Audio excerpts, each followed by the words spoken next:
Rekening EPI diblokir, PPATK lacak aliran dana EPI, sponsor dan bohir kocar-kacir. Dalam konferensi pers pengumuman pelarangan EPI, Mahfud MD didampingi oleh Kepala PPATK dan Kepala BNPT. Mungkin pembaca banyak yang bertanya, untuk apa Kepala PPATK ada di sana waktu itu? PPATK adalah Pusat Pelaporan dan Analisis Transaksi Keuangan. Dari namanya saja sudah jelas kalau PPATK memiliki wewenang mencegah dan memberantas tindak pidana pencucian uang, menelusuri aliran dana, dan mendeteksi transaksi keuangan yang mencurigakan. Kenapa baru terjadi sekarang? Kenapa tidak terjadi ketika bulan Juni 2019? Ada apa sebetulnya? Hingga 6 kementerian melakukan surat keputusan bersama menghentikan organisasi ini, seolah-olah ada sesuatu yang luar biasa. Adalah keliru semuanya kalau mengatakan bahwa ribut-ribut ini baru sesudah 3 menteri ini berbicara. FPI ini sudah ada sejak tahun 1998. Memastikan adanya sikap tegas terhadap kelompok-kelompok, bukan hanya satu kelompok saja, tapi terhadap siapapun, pesan-pesan yang memecah belah bangsa ini. Penjualan agama di Indonesia sudah tidak laku. Apa itu label-label agama yang ditawarkan ke masyarakat atas nama agama, ormas-ormas yang berjualan dengan nama agama? Ini justru tidak membela agama. Yang dibela agama itu apa? Oh, ada yang mengeritik ya, kita tahu, kita sudah diskusi juga, paling itu nanti yang mengeritik si A, si B, si C gitu. Dan betul yang sekarang muncul itu. Wanti-wanti saya pada Pak Jokowi, kamu jangan biadab, jadi saudara Jokowi, ya hati-hati ya Mahfud, usaha langsung kepada Allah. Tentu sedih ya, negara punya tugas membina, bukan membinasakan ormas. Pelarangan terhadap FPI ini adalah sebuah pembunuhan terhadap demokrasi kita. Mudah-mudahan ada upaya-upaya hukum yang merupakan pembelaan dari organisasi ini. Ujaran penggal kepala, apa itu bukan ujaran yang membahayakan? Dan sekarang kalau memang dia betul-betul ulama dan imam yang betul, bukan imam abal-abal, kok kontrol dong umatnya? Kontrol umat aja gak mampu gitu loh. Jangan kapok. Dan laskar keliling bukan dibayar, tapi mau sendiri untuk berjuang di jalan Allah. Satu komando di BHRS, takbir. Allahu Akbar. Peristiwa yang ada menjadi lebih terang. Kami harap ini adalah permintaan keterangan terakhir dari kepolisian. Dan setelah ini kita akan melakukan analisa dan kemudian menyimpulkan peristiwanya. Dan kemudian menyampaikan kepada publik sebagai bentuk pertanggungjawaban publik atas kerja Komnas HAM.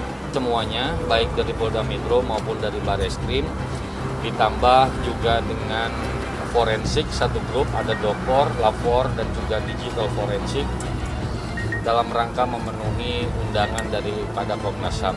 Kami keberatan terhadap penetapan tersangka dari Habib Rizik Syihab. Oh tentu nanti kalau penetapan tersangkanya dibatalkan kan penetapan ikutannya ya itu harus mau nggak mau gitu dibatalkan juga. Gitu. Harusnya sudah dipertimbangkan secara matang oleh aparat penegak hukum ya, dalam hal ini penyidik Polri ya.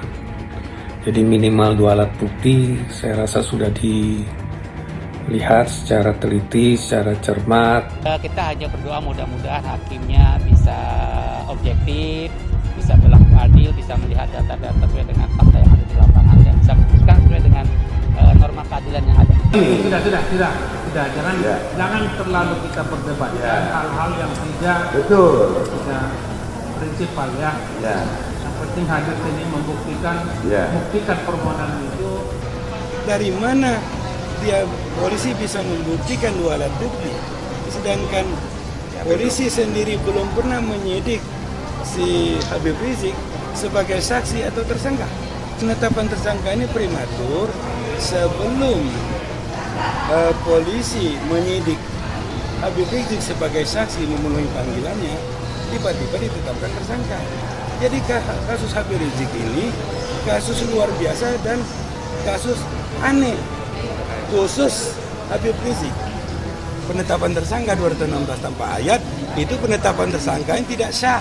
Dan Habib Rizik harus segera dikeluarkan dari tahanan. Ya, harus ada orang yang sudah dipidana akibat hasutan Habib Rizik. Iya, ya. itu dulu. Nah, sampai sekarang itu tidak ada. Ya. Sehingga tidak sah jika Habib Rizik sekarang ditetapkan tersangka. Karena faktanya tidak ada sampai sekarang orang yang dipidana karena mengaku atau dihasut oleh Habib Rizik sehingga membuat keonaran dan lain-lain. Oh, saya bilang Habib sudah keterlaluan batas ya. Saya bilang udah kelewatan. Saya cukup sabar ya. Jangan coba-coba mainin saya. Dia janji mau nikah, dia janji ada semua, Kak. Saya kirim ke dia. Saya berbuat seperti ini karena perbuatan Habib sendiri. Nah, Habib merasa diteror, diancam, tertekan karena perbuatan Habib sendiri. Oh, Firza berarti bohong. Firza tidak hapus chat. Oh, tidak, saya hapus sih. Saya tidak mau sakit sendiri. Meminta dan mendesak kepada pemerintah pusat untuk segera membebaskan para ulama dan cucu Rasulullah Habib Muhammad Rizik Syihab tanpa syarat.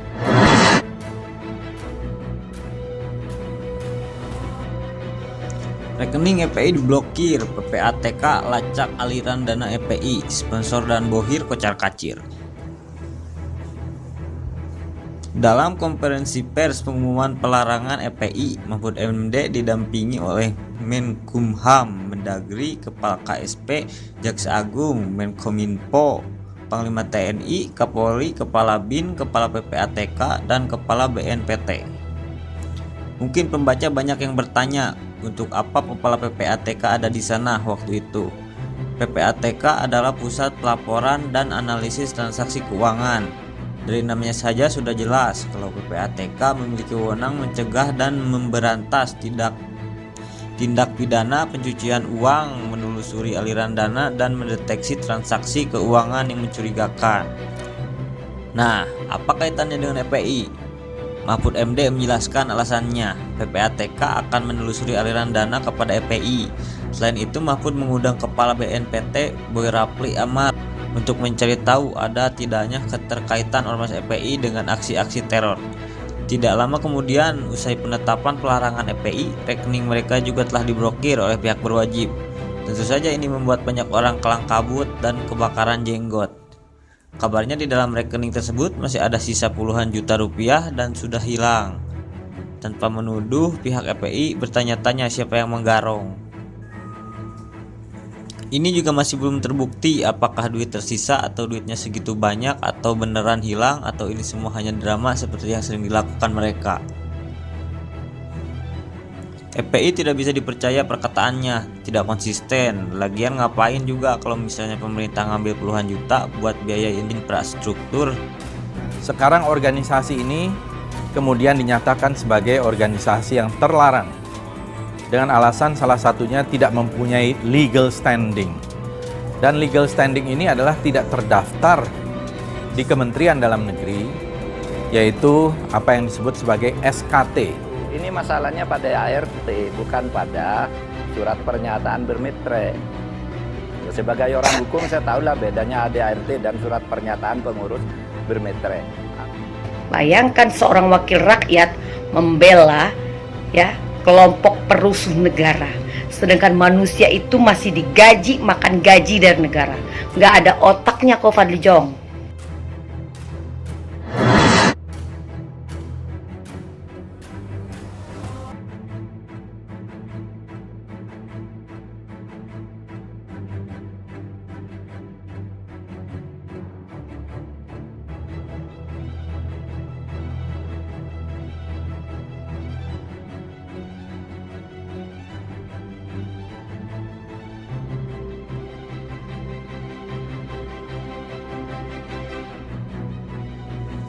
Menurut pakar hukum pidana Indrianto Seno Aji, telah dinyatakan sebagai ormas terlarang. Penegak hukum memiliki wewenang upaya paksa, misalnya wewenang memblokir rekening milik EPI. Memang dalam rangka pelaksanaan upaya paksa yang pro justisia, penegakan hukum memiliki wewenang upaya paksa tersebut, termasuk pemblokiran rekening EPI, terlepas legalitas legal standingnya, kata Indrianto. Menurut dia, dalam upaya paksa dimaksud penekanannya adalah tindakan hukum pemblokiran, bukan subjek standingnya. Mengingat pemblokiran rekening juga tentunya bisa disebut salah satu upaya tindakan hukum kepada pihak-pihak yang melanggar peraturan perundang-undangan yang berlaku.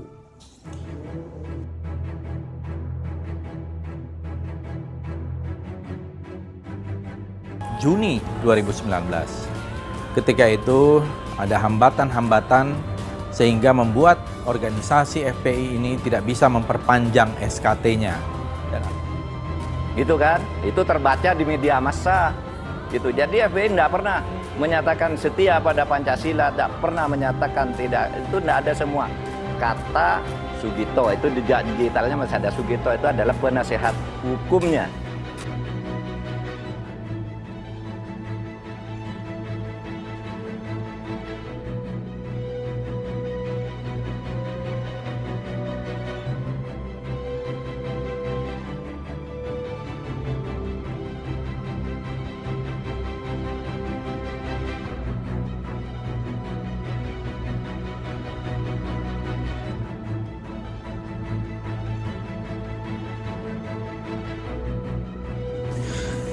Pertanyaan selanjutnya adalah Rizik yang mampu tinggal di Arab Saudi selama bertahun-tahun. Biayanya dari mana? Biaya hidup di sana mahal. Rizik tak sendirian tapi berserta keluarganya di sana. Diyakini ada kelompok atau aktor yang selama ini memang menjadi donatur pergerakan FPI di Indonesia. Nah, inilah yang sedang ditelusuri dan dilacak apakah ada aliran dana aneh yang masuk dan keluar dari rekening FPI, kecuali mereka cerdik dan main cantik. PPATK mengungkap semuanya. Melihat pergerakan dan aktivitas FPI selama 3-4 tahun belakangan, rasanya tidak mungkin tidak ada sponsor. Ada yang bilang bisa saja dananya dari umat. Umat apa? Pengangguran. Makan aja kebanyakan harapan nasi bungkus. Mau nyumbang apa lagi? Paling nyumbang doa. Seandainya dari hasil penelusuran diketahui ada bohir yang terlibat di dalamnya, ini akan bakal menjadi heboh. Kasus ini akan memasuki babak baru yang lebih menegangkan. Ada dua yang mungkin bakal terjadi kalau PPATK menemukan keanehan. Pertama, misalkan sang bohir atau sponsor terlibat dalam aliran dana masuk, maka ini adalah senjata yang sangat bagus untuk semakin memberangus FPI dan pihak-pihak yang terafiliasi secara politis. Kedua, misalkan ketahuan ada aliran dana keluar ke aktivitas yang terkait teror. Ini juga menjadi senjata makan tuan. Para petinggi dan pengikut bodohnya bakal berada dalam bahaya besar. Ini sangat serius.